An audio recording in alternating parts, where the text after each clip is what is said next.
Saints go marching in. St Helens 28, Warrington Wolves 6. A humbling for the Primrose and Blue at the Totally Wicked Stadium last night. And why was that? Well, first and foremost, St Helens did what Wigan did the week before. They kicked off the game and they dominated territory. They kept Warrington right on the haunches, right on the back, not allowing them any real space until very late on in the first half, where they got that first opportunity. And again, like Wigan, Warrington took that first opportunity, but it was no good. They were already 16-0 down at that point. Why? Because St Helens absolutely dominated them. It was unbelievable. Who'd have thought it when you saw those starting lineups? There's, Warrington, we knew that they were going into this game with middle unit under prepared. But when you saw the team sheet at St Helens, all those excuses were never going to cut it. And Darryl Powell didn't excuse it. He said the words unacceptable, and absolutely, this was unacceptable if you're a Warrington fan, especially with the form that you've been in this season. No panic, 8 wins from 10 games. That they took that at the start of the season. But when they come up against two genuine grand finalists and grand final winners in Wigan and St Helens,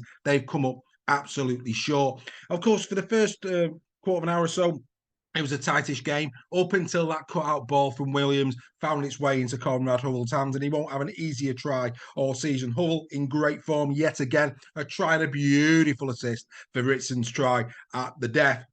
The wings look in the long term for St Helens in great hands with Ritson and Benison. Really pleased that Benison played. I think he's been hard done to, quite frankly. I know they've been playing a party there for the last few weeks, but every time I see Benison, I think he's a quality finisher. He's a great young player, and he'll be very hard to budge if he carries on playing like he did last night.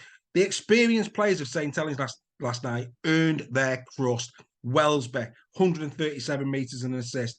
Doddy, just architecting, making sure the kicks were going right. Roby, decent meters, good around dummy half. Again, just calming things down, making sure the younger players were getting that encouragement throughout the game. Conrad Hubbell, a try, the assist, another 169 meters for Hubbell. And of course, Johnny Lomax. Johnny Lomax, a try and assist, 120 meters, again, unplayable. George Williams, currently man of steel and Albert Goldthorpe leader. But in the last 2 weeks, he has been given pretty much a halfback masterclass by both Harry Smith and now by Johnny Lomax. And I'm not saying for 1 minute that George Williams doesn't deserve the applaud that he's got. They were 8 from 8, Warrington. But again, he himself, I'm sure, will take a look at, as will Drinkwater, how can it be that in the last 2 games, the halfback pairings of Wigan and St Helens have dominated them, have shone when they perhaps have not had their better games.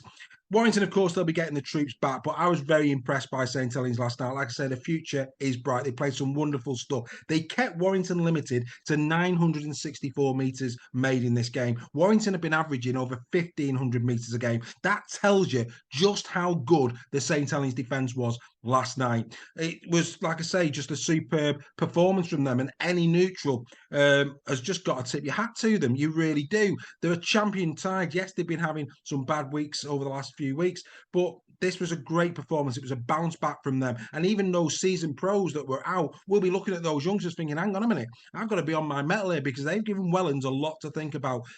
That freedom of use, that freedom of expression, that no fear mentality that Wellens spoke about. Go out there, lads, enjoy yourself. Well, the youngsters certainly did that, and I was very impressed with each and every one of them last night that played. And of course, the more seasoned players really dug in and dug deep. So a lot of questions here now for Warrington. This is probably their first dent in the road of this season. They're going to need to think long and hard about how they bounce back from this one. The good news for them, of course, is that it's Wakefield next for them, followed by Hull KR at home, which will be a tricky game. Then it's Lee Leopards away, won't be easy. Hull FC at Magic, and then Huddersfield. As for Saints, yes, they've had Wigan. Now they've had Warrington. It doesn't get any easier for them. They go to Catalan next. Then it's Salford at home. Then Leeds away. And of course, Leeds beaten them earlier in the season. Then Huddersfield, who will want vengeance for that narrow defeat that they suffered at the hands of St Helens at the John Smith Stadium. And then it is Wigan again at home on Friday, June the 9th. So another tricky 5 fixtures coming up for Saints. They desperately needed these 2 points, and they will feel a lot better for them. And for me personally, all I can say is congratulations. When I saw that team, I didn't expect what I saw, but that was a really assured display from a champion side. If you like what we're doing here on Super League Raw and in the sheds, then please do subscribe here on YouTube. Get involved on the Super League Raw fans forum page on Facebook, where we go out live every Tuesday on our magazine show. And of course, we post lots of great content on there. And until the next time, I will see you again. This has been In the Shed, St Helens 28, the Warrington Wolves 6.